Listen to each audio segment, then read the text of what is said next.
everybody. This is not for Reality Tea Times 2, but you're getting a little snippet of an episode that I did for Next Take Podcast.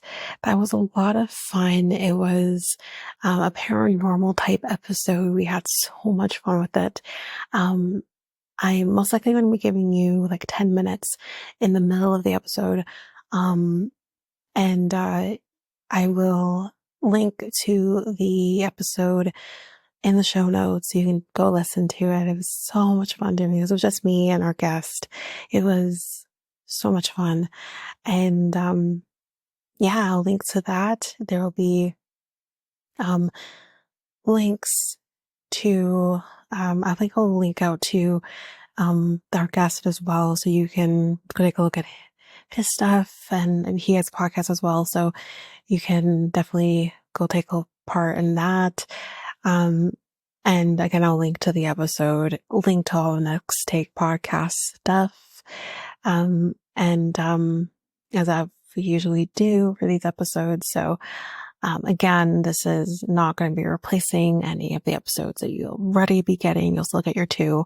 This is just a quick little snippet into the episode. And if you're interested, you can definitely go and take a listen. But that's it for me.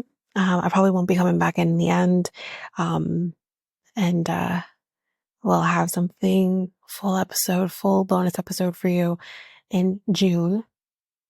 And also because it is Pride Month episode, it will most likely, Pride Month in June, I will be probably giving you a Pride Month episode. And, it will be, because we're doing bonus episodes over there in June for Pride Month. So it will be one of those. And, that's basically it. That's what you can expect for June.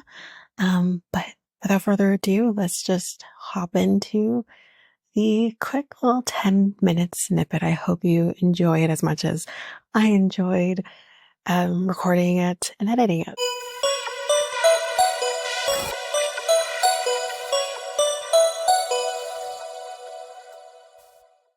Rose Deer Hotel, which is in Drumheller, Alberta.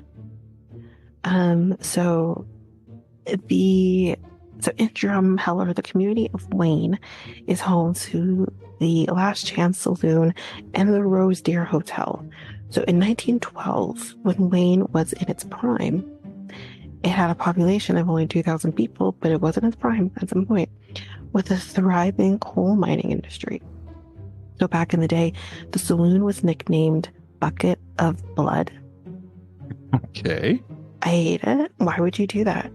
But anyways, the reason they did that was because of the number of drunken fights that would break out at the establishment. Still don't like it though. After the Great Depression swept through the area, Wayne closed all its mines in 1932. However, despite all of this, the Last Chance Saloon and the Rose Deer Hotel remained open, and it is still open today. Supposedly back in the 1920s, many working miners supported the Communist Party, with many of the Ukrainian and Russian miners wanting to form a union. Allegedly, the coal mine owners were not in favor of this and brought in some KKK union busters. I hate that. Lovely. That's great. Yeah. They did that to disrupt the unionization. So the Klan members beat up several union organizers, leaving 2 of them dead in a room on the 3rd floor of the Rose Deer Hotel.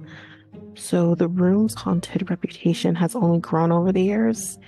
And if you want to potentially experience these 2 now dead men in this room, you can go and rent it out if you'd like.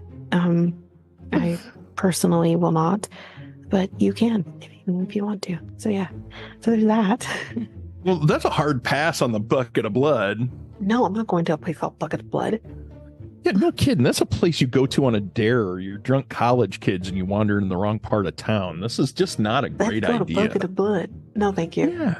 Yeah, let's go hang out with the KKK ghosts. You know, really? No, I'm gonna take a hard pass on these guys. First of all, the KKK ghosts are definitely not gonna like me, so I'm not Don't want to go. I'll stay clear of the KKK ghost. Thank you.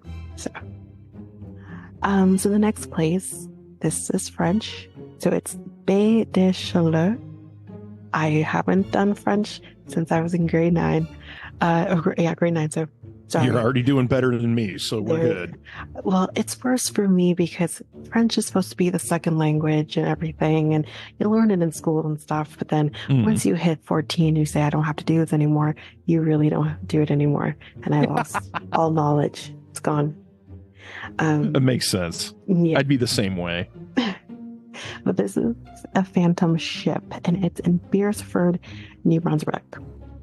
So, legend has it that if you look towards the Chaleur Bay from the town of Beresford, you might be able to catch a glimpse of this phantom ship. The myth of the great ship dates to the 1500s. Whoa. The story goes that 2 Portuguese explorers lured the indigenous people that lived around Chaleur Bay onto their boat and intoxicated them with whiskey until they passed out. Okay. Lovely. Oh, this gets worse. The captives were then chained below deck.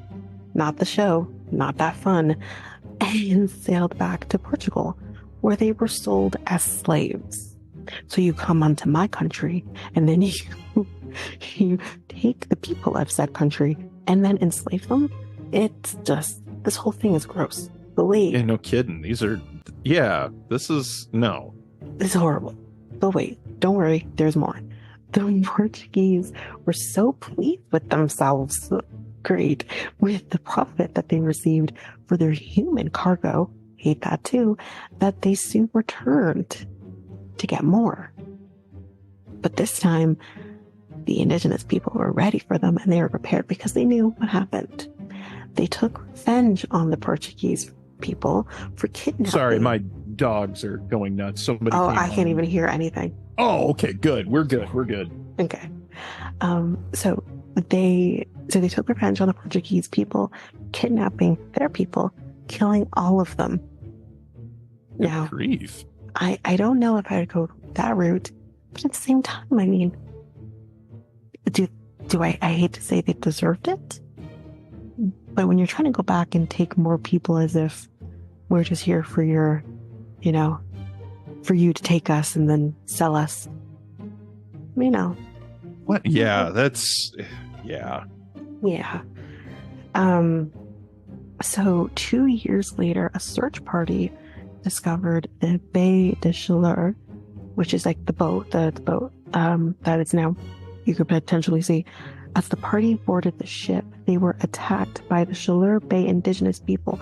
So they too were attacked by these people. The Portuguese were determined not to lose a fight, so they set the ship ablaze, killing all but one indigenous survivor to tell the story. Jeez. Mm-hmm. However, hundreds of years later, some locals of Beresford still claim that they can see the giant ship burning out in the bay. I could see that leave a mark. I can see that. Yeah. Yeah, that's one of those things, so many small towns like to talk about their history. It's one of those things they just don't mention it at all. Mm-hmm. We started in 1950, but it says here founded 1845. We started in 1950, and just leave it there.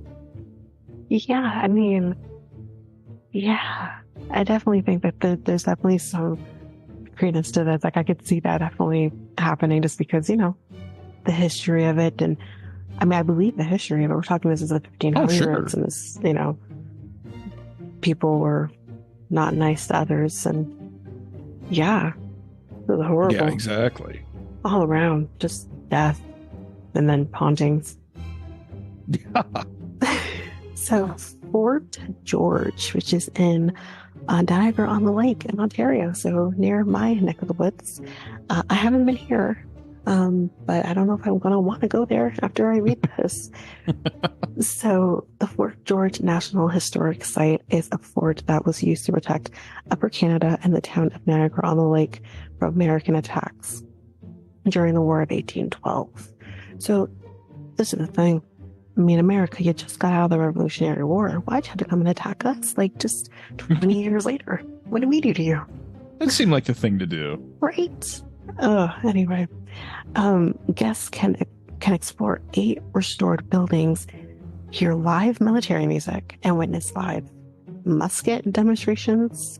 The fort is also a popular place to go on a guided ghost walk tour because of the fort's allegedly haunted status. Now, the historic site is supposedly home to many spirits of long dead soldiers. However, the most frequent paranormal sightings at the fort refer to a ghost girl named Sarah Ann. Not the Sarah Ann from Love is Blind, but different. She also has been sighted multiple times at the barracks stairs, often tapping Fort George employees on the shoulder before disappearing. I'm curious to know why she's here. Who was she? I don't know if we got those answers, but sometimes I think we get a clue. Maybe the ghost stories out of context are the ones that always kind of bother me because it always makes me ask the question, is the whole thing made up, or is it we started having these phenomena? We started seeing this woman walk around. We started hearing footsteps. We started seeing whatever. And we had these experiences. And so some enterprising individual, some very confident in what they're saying person, I don't want to say they're a liar, but let's face it, they're a liar. They're just making stuff up as they're going along. And they say, oh, yeah, that's Sarah Ann. Well, where's Sarah Ann come from? Yeah.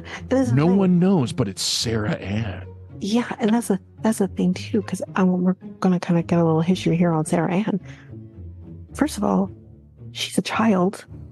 She's a woman, a girl. Okay. And again, back in the 1812 days of war and stuff, women were fighting in wars. We'll kind of do this here first and talk about her and then make this make sense, because I'm like, why was she there? So basically, what they say is that Sarah died of disease while living in the fort at the age of 7.